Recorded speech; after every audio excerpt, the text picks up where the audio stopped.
I'm going to speak about redundant power. Redundant power is the duplication of one or more power source components to a facility to ensure that it is able to operate even if one of its power supply components fail or is out of commission for any reason such as maintenance. There are multiple types of and configurations of redundancy that can be designed into a reliable power system depending on the risk the facility is willing to take and the criticality of what is being energized to help determine the scale of redundancy required. There are many possible configurations and ways of implementing a redundant power system. The more backup components or greater the reliability that is built into a system, the more expensive it is likely to be. This is where the cost-risk analysis is very important to help balance operational effectiveness and cost. Redundant power is crucial for a number of facilities such as hospitals, healthcare facilities, data centers, and some industries. It is not uncommon for some commercial and residential facilities to have some form of redundant power also. Redundant power is the duplication of one or more distribution components to a facility. Parts of these power systems usually consist of backup generators for when the feed from the utility provider is interrupted for an extended period of time. Uninterruptible power supplies, or UPSs, supply power for short periods like during a brownout or allow time to switch power sources. Dual feeds from the utility provider supplies a backup to the primary line from the utility service and sometimes can feed dual transformers. With the duplication of any of these components, you make the system as a whole more reliable and it is considered redundant. This allows for continuous operation during utility loss and allows for the flexibility to do maintenance on the system without disrupting operations.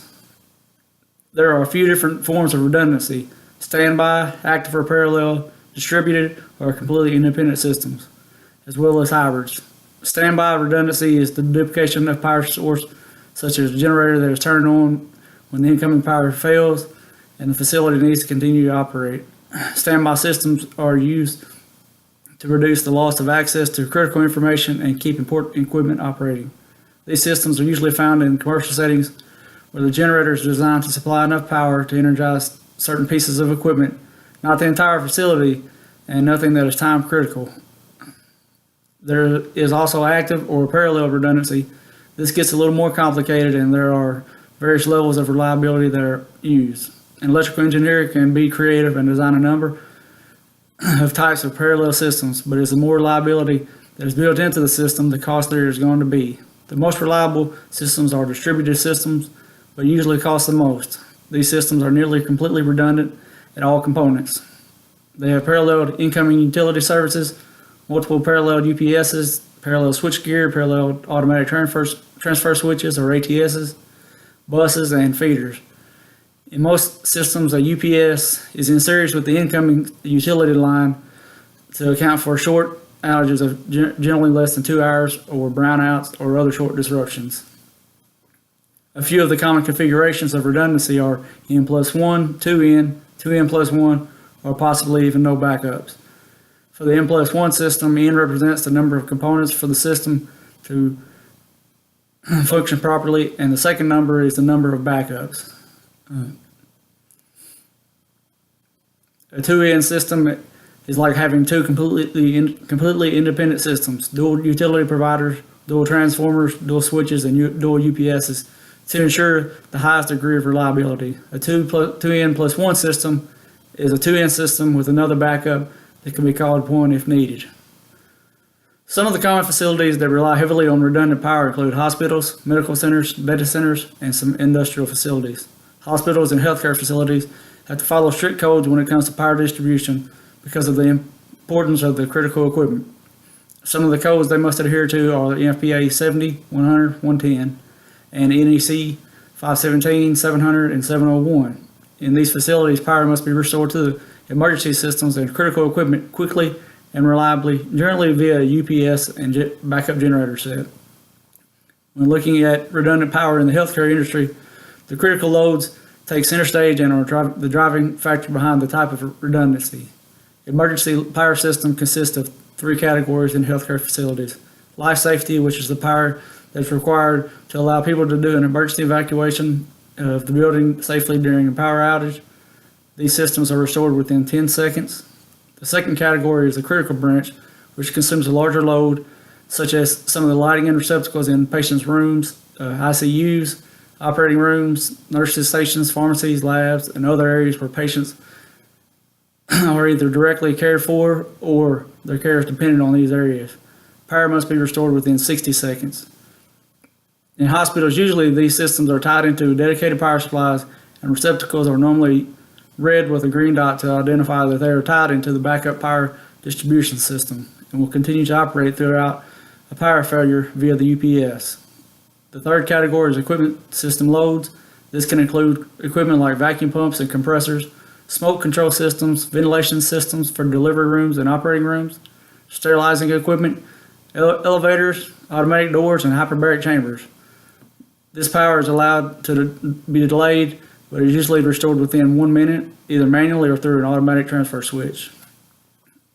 Data centers have huge financial risk to consider when looking at the reliability of their power. The average U.S.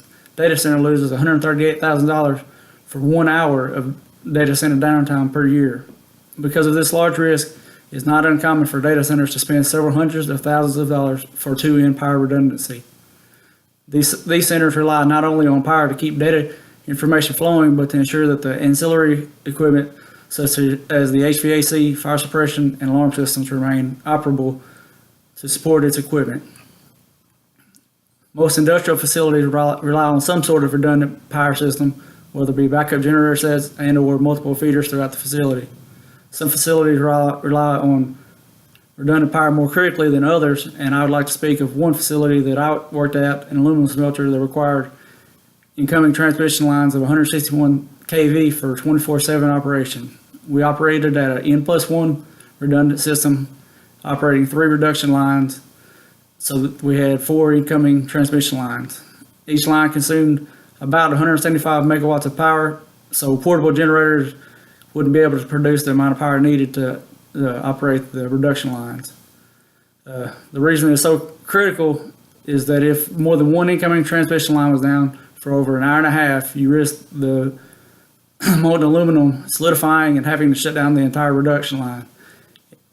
As in most manufacturing facilities, it's bad to shut down a production line, but here it is disastrous, because to restart a reduction line, you're looking at well over $100 million and almost a year to start back up to full capacity.